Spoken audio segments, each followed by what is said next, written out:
क्या महाराष्ट्र में सीएम एकनाथ शिंदे और डिप्टी सीएम देवेंद्र फडणवीस के बीच सब कुछ ठीक ठाक चल रहा है?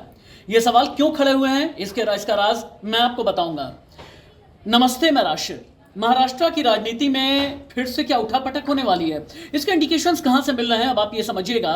रविवार के दिन दो अलग अलग कार्यक्रम थे महाराष्ट्र के अंदर, जहां पर एकनाथ शिंदे को जाना था और देवेंद्र फडणवीस को भी पहुंचना था, लेकिन दोनों ही एक साथ में नहीं पहुंचे।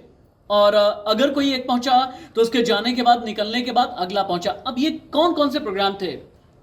राजभवन में, जहां पर राज्यपाल भगत सिंह कोश्यारी भी थे, वहां पर स्टार्टअप महाराष्ट्र का प्रोग्राम था। देवेंद्र फडणवीस पहुंचे लेकिन एकनाथ शिंदे नहीं पहुंचे।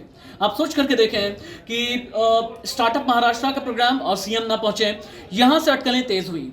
महाराष्ट्र में ही एक और प्रोग्राम था, ठाणे का इलाका, जो एकनाथ शिंदे का इलाका कहा जाता है, उनकी कर्मभूमि कहा जाता है। वहां पर एकनाथ शिंदे और देवेंद्र फडणवीस दोनों के लिए ही सम्मान समारोह आयोजित किया गया था। बंजारा समुदाय ने यह सम्मान समारोह आयोजित किया था, लेकिन देवेंद्र फडणवीस पहुंचे, एकनाथ शिंदे लेट हो गए, और जैसे ही फडणवीस निकले वैसे ही एकनाथ शिंदे पहुंचे।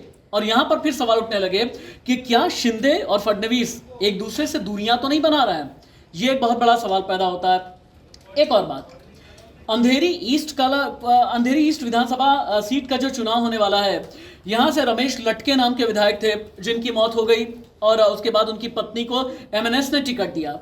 अब राज ठाकरे ने, यानी एमएनएस के मुखिया ने, देवेंद्र फडणवीस को खत लिखा और यह कहा कि रमेश लटके के लिए सच्ची श्रद्धांजलि यह होगी कि आप लोग, यानी भारतीय जनता पार्टी या शिवसेना, एकनाथ शिंदे गुट, ये तीनों ही लोग अपना कैंडिडेट न उतारें।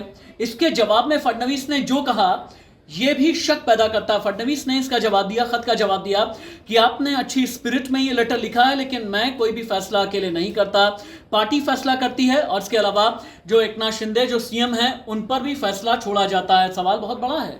सवाल नंबर 1, एकनाथ शिंदे देवेंद्र फडणवीस के बीच क्या कुछ गड़बड़ है? अगर गड़बड़ है तो इसके पीछे की वजह क्या है? शिंदे और देवेंद्र फडणवीस एक साथ एक मंच को अवॉइड करते नजर क्यों आ रहे हैं? देवेंद्र फडणवीस ने जो चिट्ठी का जवाब दिया है राज ठाकरे को, इस चिट्ठी में क्या तंज कसा है कि मैं अकेले कोई भी फैसला नहीं लेता हूं? इन सवालों के जवाब, राजनीति की हर इनसाइड स्टोरी इंडिया न्यूज के डिजिटल प्लेटफॉर्म पर मेरे जरिए आपको मिलती रहेगी।